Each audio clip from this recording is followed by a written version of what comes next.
that first ability when it comes back, it's only an immobilize. But here, you can already see, obviously, that early game-centric ban towards, from MDH towards MALVINAS. The Hayabusa on the assassin, but the glue was left out.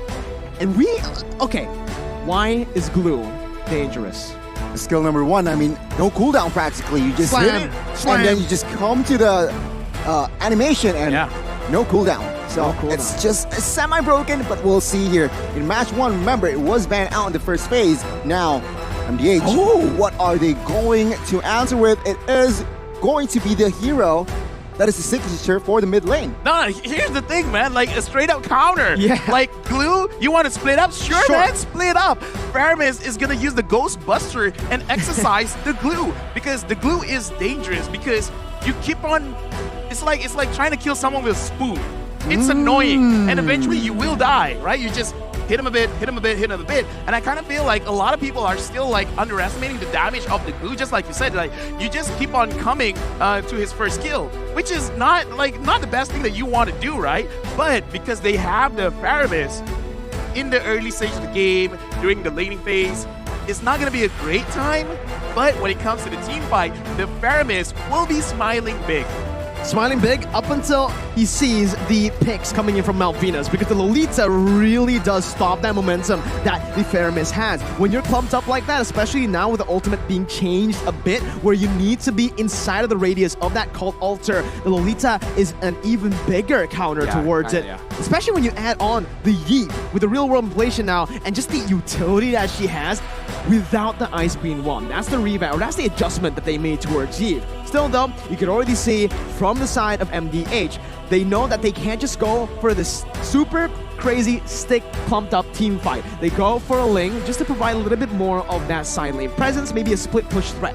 A solid pick as well. I mean, a good target for that Ling is that Eve, which is viable, and perhaps the marksman for that second phase. But now you can see from side of MDH, they are trying to limit the option for Joel Crew. Beatrix has been banned out. Perhaps they might commit to another marksman for their last ban. For now, I just want to have a brief talk about the first three picks for both teams. For MDH, they have a lot of single target ways to pick people off, because the Cho, very notorious with the Weight of Dragon, and the Link, as an assassin, can solo someone out.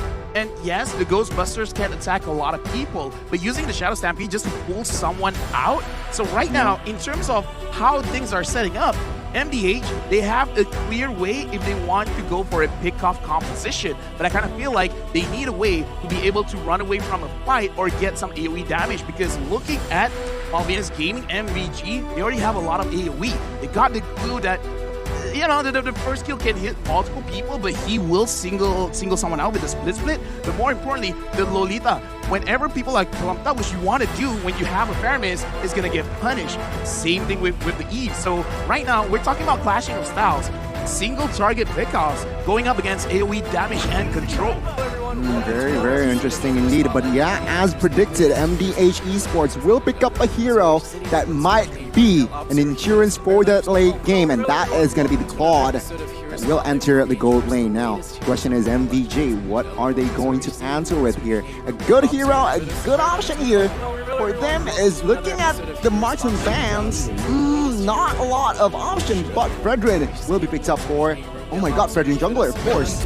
Joel Crew will pick up the carry. Wow, the carry up against this composition, that's very brave. Yeah, it's very brave. It's a very brave option to go for, but now with the Lapu Lapu, you can kind of understand, right? You can look at the carry and can actually melt down some of the frontliners here coming in from MDH. Yeah, here's the thing, right? Looking at the composition, again, I just want to say, MDH, they can single target, they can choose their targets. I think that is a big advantage for them. So it is going to be a test of skill. If they are able to find the correct targets, then they're in a good position to win themselves the fight. When we compare to the side of MALVINAS Gaming, you don't have to be too harsh on who you're targeting. As long as you can clump them together, it's going to be looking good for MALVINAS Gaming. But looking at the draft, kind of a little bit towards MDH, because I like this kickoff first style. We got to see though, right? Lafel America, I mean, the 10 heroes that is going to enter the Land of Dawn has been set. You like MDH better? I gotta agree. So let's just jump into the Land of Dawn. Let's dive in to the land of Dawn once again for game number 2. Match number 2 of the day as well. A best of 1. Volatile. Both teams will try to top their groups with this one. High stakes. As again, we get into the mid lane. And so far in this tournament, we've seen kind of a mix, right? Just based on game 1. Obviously still very low data, but mid control doesn't always equal the win early on now. Yeah, right now Gunnar is establishing dominance in the jungle, forcing Prince Fran to use the Retribution early and looking more into this composition. Dragon, he's gonna be way tankier, especially with the Vengeance. So looking at this, MDH, they really have to focus on what they're gonna do in the mid stage of the game compared to MALVINAS gaming, because I kind of feel like MALVINAS gaming, even though like they're early game centric, it's pretty good if they just want to stall it out as well. Yeah, I mean, they have to wait level 4, right? Real World Manipulation, New Neon Blast, they need level 4 to really impact the land of Dawn. And of course, MDH, they do need time in a sense. I mean, Jogua on that lane should be more proactive, but take a look here already. Aggressive maneuver on towards Steve. Will this be the first blood? I need my help. Will not pop that flicker just yet. No first blood in the first minute. Yeah, you know, both teams, again, just respecting each other. Not even a flicker or just a battle spell burnt out there. You can see both teams, they're just trying to play it slow. But in the XP lane, Dragon here already doing so much early on the glue. Joga is going to be forced to back off. Even though they kind of traded, right? The Lapu, the King, was able to clear it out, getting a bit more pressure to set up for the Turtle. So that's the question we have to start asking now. Who's going to start it up and where is the countermeasure from the enemy team? For me, I would kind of say MDH should really try to force this out, because Gunnar as the Cho doesn't really need the level 4 to have a lot of crowd control. So I kind of feel like if they can push the pressure a little bit earlier, it would be benefiting them. MVG, if they can fight it out, then that's great as well. Yeah, good rotations already from the side of both MALVINAS Gaming and MDH, but it is going to be MALVINAS who starts the Turtle up. The King already popping in that Bravest Fighter. No ultimate for this fight as Nart tries to open up the map. Will be stunned up by Stephis. Nart looks for a play. Jumps in with the way of the Dragon, bringing Harley back, and that's going to be the Numinat Blast as well. The blade popped into the back, but it's going to be the Numinat Blast connecting on the 3 members. It's still Joga who finds the Retribution. Goes on to Steffe. It's a 2-for-1. Joga now still in the midst of it all. Dragon dealing so much with the split. Nart knocking him up, getting out with the shot through as the King jumps in. Prince Fran is low. Joga's low too. They're just going at it, and it is going to be MDH who wins it in the end. A slam in the end as well to smack Joga in the face to get a trade back. A good setup from Nart initially. Targeted the Eve, gets it, and he gets taken down early, which means MDH can force a little bit more fight. But MVG managed to find some compensation, taking down a member, and let's see. It's a reset for both, but MDH is still in the lead. Yeah, like I like that both teams are playing towards their own advantages, right? Because MDH tried to secure the mid laner first, picking it off first is very good. But we definitely see the power when it comes to MVG just by having this glue. Like, oh my god, like even the lane's like, please don't run away. I haven't been meta for so long. Let's fight. Dude, you can see the glue practically just carried that team fight, right? He was 1v3 and he didn't even have the Vengeance for the fight. So imagine with the Vengeance how much of a threat the glue is. What do you do against this man? This is not your jungle, this is my jungle. Oh my god, my name is Dragon. I'm the jungle for this one. Yeah, you can see 4 members have to come over towards the purple side as now Nart jumps in, dishing out some damage, bringing it back with just a split, and he saves the Vengeance. It's all good, man. Wow. If 4 people were there, ready to initiate, and even he's like... And a Faramis. Yeah, it's like, I'm gonna split. This glue, man, in this update, it's again a very prio hero. Let's see though, MVG, can they extract this hero? Because actually, MDH, their rotations aren't bad, right? No. Let's see, second turtle, who will get it? We'll see, right? It is towards the bottom side, and as you can see right now, both teams are still trying to play around that mid control. But we're going to take a look at Joga right now, as he's actually able to dodge away from Prince Francis' taunt. Nart making a mistake there, going to be dodged away from. Need my help. Or even with a Shadow Stampede. Both teams looking for it as Prince Fran and Joga wants to go for 50-50. Nart, an amazing actually kick there. It's going to be Joga who gets caught out. The turtle was actually taken away by Prince Fran as the King jumps in, dealing out some damage. Going to be able to use the Blazing Web to clear out the mid lane. Dragon still surviving with the Vengeance, still coming in with a split, and he survives the team fight. In the end, he falls to Need My Help, but it's a 2-for-1 in favor of MALVINAS. MVG with the equalize here. Take a look at the goal chip already in minute number 5. MVG Joker. And what a rotation. This guy rotates from top side to help the turtle. LaFell. I gotta say, man, I kind of feel like we just gotta focus on the EXP laners, man, because the King as well as Dragon, they're asserting dominance, and MDH, this does show, need my help on this Faramis is a very good counter towards the glue, because he had a lot of HP, but now is trying to run away. Oh man, not having the sprint, jumps back to the battle mirror image just for Joel Crew to pick up that kill, and now it's really shaping up to be the game that we expected, with Malvinas controlling the early game. Take a look at the items as well here. Eve, Enchanted Talismans are quite early, but another thing that pops in the screen is the items for that carry, LaFell. Yeah, honestly, I like that every single team has adjusted. Instead of focusing entirely on getting one core item, they're just kind of like splitting up, making sure that they get some passes from the item, like the Fury Hammer, as well as the Steel Link Place, just to have extra stats on your hero so that you can actually do a lot in the early stages of the game and mitigate any kind of engagement that the enemy tries to fight. Yeah, and right now, Nart again going in for that aggressive play. 2 times now he's been caught with that play.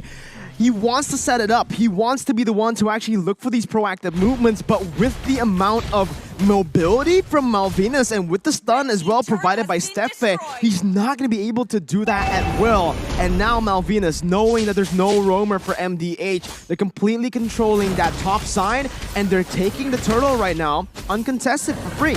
What I love about Malvinas gaming here is their execution is just so in sync, and they do not forget about neutral objectives like turrets and of course this turtle. They managed to find the 3rd turtle. Let's see, MDH, they need some compensation here. Yeah, Goldie's building. No, honestly, like I'm looking at this game and I'm seeing what are they waiting for, because Malvinas gaming, look at this, the damage is so strong, and it looks like they're gonna engage onto the jungler. Joga's gonna be caught there, but the moon on blast, and the real world manipulation basically zones everyone away from trying to follow that play up. MDH losing Joga on a Ling now that's behind of that Fredrin. The King using the Bravest Fighter just to clear out the waves. He's going to be punished here by a dive, and it's going to be the King who gets picked off, who jumps in looking for some more sustain. He gets up. Steffe looking for stun, jumps in, flickers as well under the turret just to smack him up. Harley surviving with one, buddy, one. My goodness, MVG, they are stepping on the gas here. The King needs to fall in the bot side, but take a look at this. MVG, they are looking to grab more space here, taking the tier 1 bot side, and seems like they will not get it. Still, MDH manages to defend that turret. Right now, MVG, they're just solidifying every single lane for themselves, because MDH, it looks like they're kind of getting picked off one by one, because Gunnar tries to get information, but because the carry is there, you're going to get popped so fast. And I kind of feel like this is creating such a big problem for the side of MDH, because the glue is more tankier than the roamer, and when it comes to Joel Crew on this carry, he really doesn't care who's in front of him. So right now, MVG, they're getting their win condition. The King goes in, but he didn't catch anyone. Nart going to be able to find a way the dragon onto Steffe. That's just the roamers. That's going to be the backline, targeted by Prince Fan. Oh, they're now, engaged. real roam ablation on top of the Faramis ult, as that's going to be the blazing duet popped in as well. Harley caught low. Joel Crew still free hitting with a full HP bar. He's still actually going to be able to push MDH back, but it's MDH who finds the pick. Man, I can see why Carry has been such a prior today. Remember, in the first game, Carry was also picked up by Blacklist, and now another team fight is brewing up here, Mirko. No, it's not a team fight when there's Dragon, right? It's just, hey, he walks wherever he wants. He's harassing the members of MDH. But again, the First Lord is up now. It's very critical situation, especially for MDH. Nart looking for the play, gets Prince Fran right there, but there's no follow-up, as that's the real world inflation that actually locks them down. Need my help with no cult altar. Gonna be gunned down. That's the damage coming through, and is gonna fall for the 2nd time in this game to Joel Crew, who's absolutely massive right now. MDH, how do they contest for the turtle or the Lord now? Honestly, I kind of feel like they gotta slow things down a little bit, because they've been, okay, even in the fight where they're all clumped up together, somehow MVG forces MDH to go left and right, never together.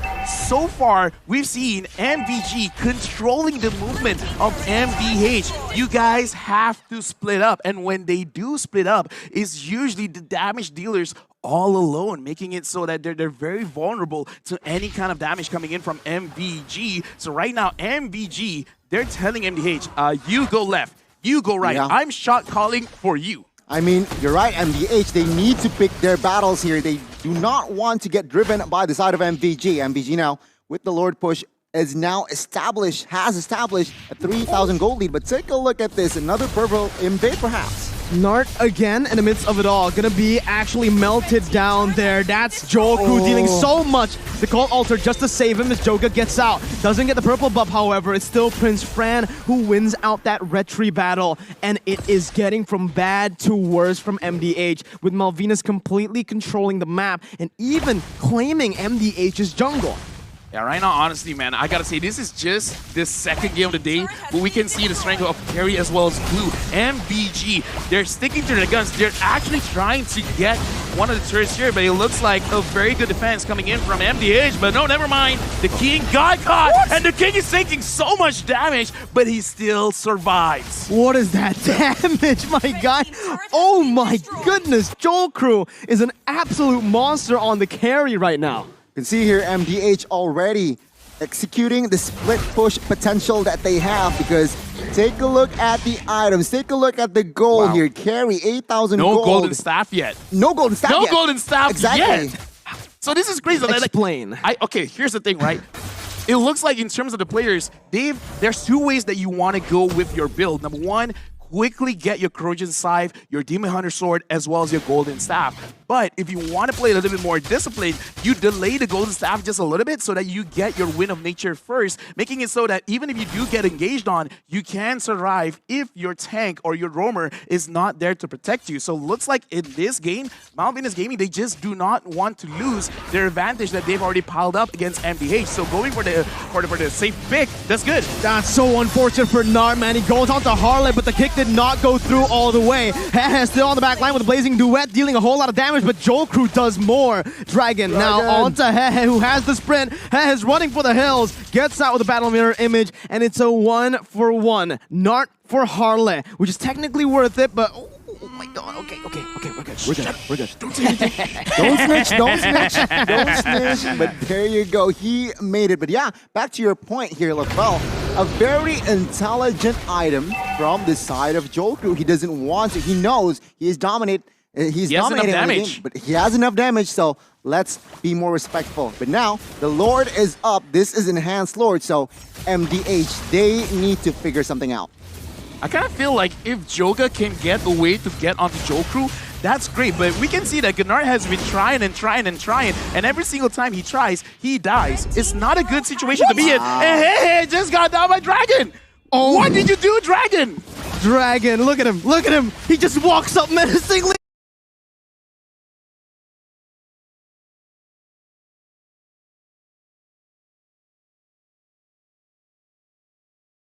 People have to back off. Dragon is just... He has Golden Staff now, right? Yeah. Mirko, Gani, answer this riddle. What are you going to do against someone that doesn't die and someone that does too much damage?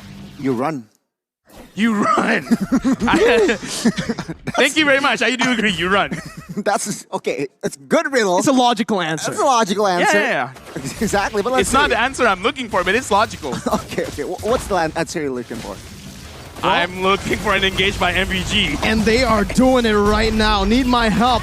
Gonna be taken down. Nart now still trying to zone the other members away. Jumps in with the G Kundo, but is not gonna be able to find the way to Dragon as the King jumps in with the Bravest Fighter. But again, it's just a Cult Altar defensively. There's no counterplay right now towards what MALVINAS are doing. They're even just walking into turret range of the base turret, dishing out some damage, sieging it down with no minion waves. They are absolutely controlling this game. Looking bleak for MDH. They are now behind 6,000 gold. Oh my god, another engage. Again, Dragon here. He just jumps in and he is going to be able to zone Hehe away with a nature pop, but that's the magic damage coming through. Jolkru Free hitting on the back, getting the double. The King, who has the damage reduction, will not be able to survive this. That's the mid-base turret taken out without a minion. A single minion wasn't necessary for Malvinas. It's a triple kill over to Joel Crew. Joga and Need My Help now trying desperately to save the game. Dragon still able to jump in with the slam. Joel Crew targeting the base, and it's gonna be Malvinas Gaming who tops their group for now. 1-0 up against MDH. The runner-ups from Latin America managed to squeak the win here in our second match of the opening day. Congratulations, but my God, what an execution by Dragon. They just force themselves towards victory. They just walk up and be like, if you guys want to fight, we will accept the fight, but you have to accept that